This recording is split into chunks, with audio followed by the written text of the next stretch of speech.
Hi guys, welcome back on Tech Aid. We are providing you practical solutions to your problems, whether it's a simple hack or a step-by-step guide. We have got you covered. In this video, I will gonna show you that how to post a tweet on Twitter or X. First of all, you can open the X application. I can already open the app.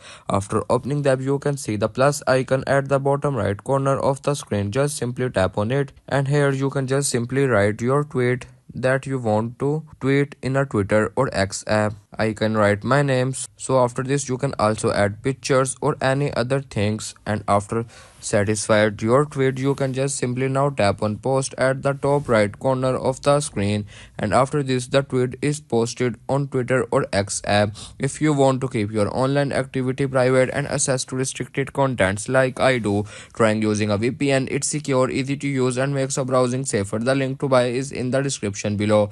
If this tutorial helped, don't forget to like the video and subscribe for more practical solutions. Got questions or need extra help, drop a comment below and we will be happy to assist. See you in the next one. Thanks for watching.